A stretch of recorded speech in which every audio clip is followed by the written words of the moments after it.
বেলি গাছ hard pruning করার এখনই পারফেক্ট সময়। ফেব্রুয়ারি থেকে মার্চ মাসের মধ্যে হার্ড প্রুনিং করতে হয়। বছরে 2বার হার্ড প্রুনিং করা যায়, আর অন্য সময় যখন ফুল ধরবে তখন আপনারা সফট প্রুনিং করতে পারেন।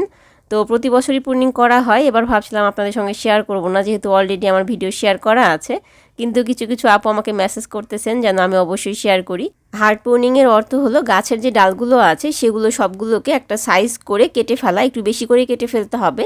যেটা সফট প্রুনিং ওটা শুধু আগাটা কাটতে হয়, আর হার্ড প্রুনিংয়ে একটু বেশি করে ডালটা কাটতে হয়। ডাল কাটার একটা নিয়ম আছে, নিশ্চয়ই দেখতে পাচ্ছেন। আমি কিন্তু একেবারে সোজাভাবে ডালটা কাটিনি, একটু অ্যাঙ্গেল করে কেটেছি। এমনভাবে কাটতে হবে যেন ওখানে কোনো পানি আটকে না থাকে, পানিটা যেন পড়ে যায়।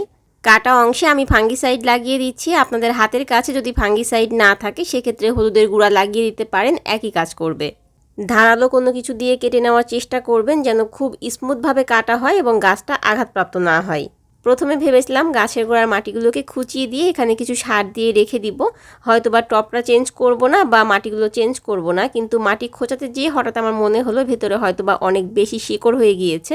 ওপর থেকে মাটিটা একটু উঠিয়ে দেখি, তো মাটি উঠিয়ে দেখলাম নিচের দিকে অনেক বেশি শিকড় আছে। আর যেহেতু আমি ওপরে সার দিয়ে রাখি সেজন্য শিকড়টা উপরের দিকে নাই, উপরের দিকের মাটিটা ভালোই ছিল। আসলে বেলি গাছের টপ হিসাবে এই টপটা ছোট হয়ে গিয়েছে। বেলি গাছের পারফেক্ট টপের সাইজ 10 থেকে 12 ইঞ্চি, কিন্তু আমার এটা 8 ইঞ্চি। আমি যেহেতু গাছটাকে খুব বেশি বড় করি না, ছোটোই করে রাখি, সেজন্য ভাবছিলাম যে এই টপটাই পারফেক্ট আছে। তবে এবার মনে হচ্ছে টপটা চেঞ্জ করা লাগবে, কারণ অনেক বেশি শেকড় হয়ে গিয়েছে। কিন্তু কিছুই করার নেই, আমার বাসায় যেহেতু টব নেই সেহেতু এই মুহূর্তে আমি চেঞ্জ করতে পারছি না, পরবর্তীতে হয়তো বা কোনো সময় চেঞ্জ করব। এখন কোনোভাবে এটাতেই রাখতে হবে। তো গাছের গোড়ার যে মাটিগুলো আছে সেগুলোকে আমি ফেলে দিচ্ছি, তারপর একটু শেকড়টা কেটে ছোট করে নিব। আপনারা যারা নতুন গাছ লাগাচ্ছেন তারা আবার এই পাকামোটা করতে যাবেন না, কারণ এতে করে গাছের ক্ষতিও হতে পারে। আপনারা শুধু গাছের গোড়াটা খুঁচিয়ে ওখানে ভার্মি কম্পোস্ট বা গোবর সার আর হাড়ের গোড়াটা দিয়ে দিবেন। যদি দেখেন অনেক বেশি শেকড় হয়ে গিয়েছে সেক্ষেত্রে টবটা চেঞ্জ করে নতুন মাটিতে বড় একটা টবে দিয়ে দিবেন, কিন্তু কোনোভাবে এত বেশি শেকড় কাটতে যাবেন না। আর যারা অভিজ্ঞ আছেন তারা কাটতেই পারেন।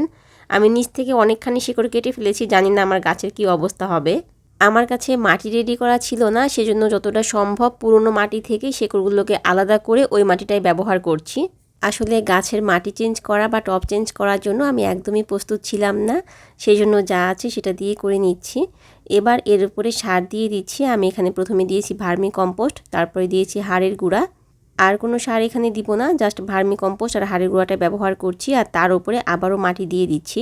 এভাবে এটাকে রেখে দিব। বেলি গাছ রোদ অনেক বেশি পছন্দ করে, সেজন্য অবশ্যই রোদে রাখতে হবে। যেখানে অন্তত পক্ষে 4 থেকে 5 ঘন্টা রোদ আসে এমন জায়গায় রাখতে হবে। সব শেষে পানি দিয়ে দিচ্ছি। আপনারা চাইলে সারগুলোকে মাটির সঙ্গে মিশিয়েও দিতে পারেন, তবে আমি মিশিয়ে না দিয়ে একটা লেয়ার করে দিয়েছি। আজকে যেই সারটুকু দিয়েছি এতটুকুই এই গাছের জন্য এনাফ। এরপরে শুধু 15 দিন পর পর সরিষার খোল ভেজানো পানিটা ইউজ করব। ওটা ইউজ করলেই দেখবেন গাছে অনেক বেশি ফুল আসবে।